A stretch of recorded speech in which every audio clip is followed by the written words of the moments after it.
Now to the war in Ukraine, and Russia's President Vladimir Putin, he's accusing Ukraine of a large-scale provocation after Moscow says Ukraine launched a cross-border attack into Russia. Russia's army chief says up to 1,000 Ukrainian troops crossed into the Kursk region in southwestern Russia and advanced towards the city of Zudza. Thousands of civilians were evacuated from the area. Russia released footage of what it says are Ukrainian tanks and military vehicles on Russian territory. Moscow said that it launched air and artillery firepower to repel the attack. If confirmed, it would be the largest cross-border incursion by Ukrainian troops since the start of the war. Ukraine has not commented on the claims made by Russia. And for more now, I want to bring in Frank Ledwidge. He is a senior lecturer in strategic studies at Portsmouth University. He's also a former UK military intelligence officer. He joins me tonight from Oxford in England. Frank, it's good to see you again. Ukraine tonight, very silent. Is this a major attack like Russia is saying? Well, good evening, Brent. Depends on the scale you're talking about. What's quite remarkable here is it looks very much like a mirror of the Russian Kharkiv offensive that we'll all remember from about 3 months ago now, which is actually still going on. We're looking at the same amount, or roughly actually a larger amount of territory taken, and possibly the same sort of scale of force used by the Ukrainians as the Russians used in the Kharkiv offensive. So it does seem to be a major incursion. As we speak, the Ukrainians have taken nearly, I think, 300 square kilometers, and they're still pushing. That's the latest reports. The Russians call it a major incursion. It looks like a brigade. Russians say it's a 22nd mechanized brigade, which is quite storied over the last couple of years, very experienced, and recently had significant reinforcements of electronic warfare, which they announced quite interestingly, plus another couple of battalions. So we're looking here at probably 3,000 to 5,000 soldiers involved in the whole operation. I'd say this is not simply a raid. It looks like something more than that. Why would it launch a major operation like this? It's difficult to say. There are two major possibilities. The first is that they are currently, they're in the early stages of something that's been in the air a little bit over the last few weeks. Been hints of it from Ukrainian command, rumors of what amounts to a surprise counter-offensive. I think it's a bit early for that, but it's possible. The second possibility is it's a diversion for an even larger assault somewhere else. Some say in Zaporizhia, towards Zaporizhia in the south, or from Zaporizhia into Kherson, around the nuclear power station. We'll see about that. And either way, it looks as if the Ukrainians are trying to take ground off the Russians, preferably, of course, in Russia, to provide themselves some leverage, perhaps, against negotiations, which they hope will be with the Russians, at a peace conference at around the time of the US elections in November. So there are a number of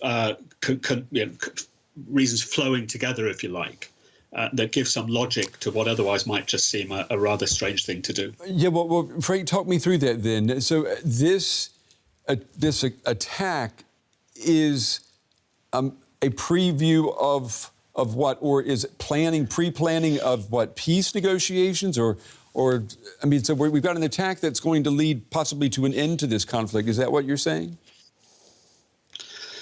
Zelensky would like the Russians present in November at the next peace conference. As you remember, neither the Russians or the Chinese turned up at the last one. They're hoping the Russians will at the next one, which will certainly be a beginning of negotiation. Now, whether that will result in anything is neither. Who knows? It's crystal ball stuff. Of course, there's the US elections, which is a far more strategically important occasion. But either way, it makes sense for the Ukrainians to set a fait accompli, if you like, or at least set the grounds for having something to give. Now, if they hold a few dozen square miles of Russian territory at that point, which is rather doubtful, I think, for reasons we can come on to, if you like, then that gives them something to bargain with. Now, that's what some analysts are saying.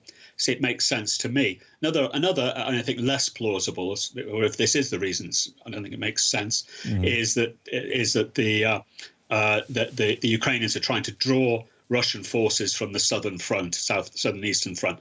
I don't think that makes sense in terms of the balance of benefit on either side. Yeah, it's fascinating, though, of what could be, the impetus of this attack. Do we know, was there any suggestion something like this might happen, or has it caught Russia completely off guard? There has been a suggestion of it, in the sense that, as I said, that there's been this in the air, and it continues to be in the air, that the Ukrainians are planning some form of counterattack. And I doubt whether they have the manpower for something very big. We're looking here at half a divisional size. The answer to the second part of your question, were the Russians ready for it? Absolutely not. There were no defences. These forces carved through the Russian border in short order, spread out on 2 or 3 axes. Now are either advancing towards or are actually in the village of Sudza in the province or the oblast of Kursk. What will happen, though, is they're going to come up against prepared Russian positions, which they're unlikely to breach in the near future. But what we are seeing is an undefended border exploited by surprise, no question about it, by a few thousand Ukrainian soldiers. Let's see if they have the forces ready to exploit those advances, or whether they even want to. It's conceivable they may just dig in and say, OK, now get us out. Frank, do we have any indication of what type of Ukrainian troops are involved here? I mean, we have seen Ukrainian militias comprised of Russian citizens launching attacks inside Russia before. That's right. And you're talking, of course, about the 2 incursions into the Belgorod region, which is to the south of this one. This is towards Kursk. We're in the Kursk Oblast here, capital of which is the city of Kursk, and, of course, the place of the great battle of the Second World War.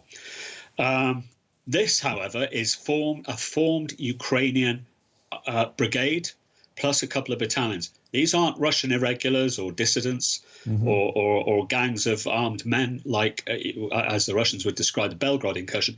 This is a proper mechanized brigade, well-trained, experienced, well-equipped from what we've seen so far. It's much more serious, I think, than anything happened in Belgorod before. Now, whether it'll remain such, we'll see. Certainly the Russians are mobilizing their ground forces now, and they're giving the Ukrainians a hard time from the air and from drones as we speak, and artillery. There will be counterattacks. It may well be they'll be driven back. But this is a very different thing from the Belgorod incursions earlier this year and last year. I mean, it sounds like this could be an event that would give the Ukrainian military possibly some good news to bring home from the battlefield. And how badly does Ukraine need that, considering the problems that they're having with recruiting soldiers at the moment? Yes, this looks very much like the Kharkiv offensive in late 2022, doesn't it? Where a relatively small Ukrainian force scattered poorly, indeed very few Russian forces, but gained a great deal of land. We're looking here at a couple of hundred square kilometres. Now, when you look at it on the map, it doesn't look that great, but it's very significant in the context of this war. So it is good news for them. There's no doubt about it. However, if you're fighting on the shaky southern and eastern fronts now down in Luhansk and Donetsk, you may be thinking, you know what? We need those troops here to shore up our defences. But clearly, Ukrainian command see an advantage here. They saw an opportunity, and we'll see if they reinforce that opportunity over the next few weeks or days or even hours. It's likely, in my view, by the way, this will turn into something like what we see in the Russians doing towards Kharkiv, where they're holding on to a chunk of Ukrainian territory against fairly superior in that location Ukrainian forces. It may well be that we'll see that mirrored in Kursk, having Ukrainians hold on to defensive positions in Russia. And that in itself is quite remarkable and undoubtedly will do no harm to Ukrainian morale. And as you say, it may give the Ukrainians a little bit more to have in their pocket if indeed they do end up sitting down at the negotiating table to end this war. Military analyst Frank Ledwidge. Frank, as always, we appreciate your analysis. Thank you. Thanks, Brent.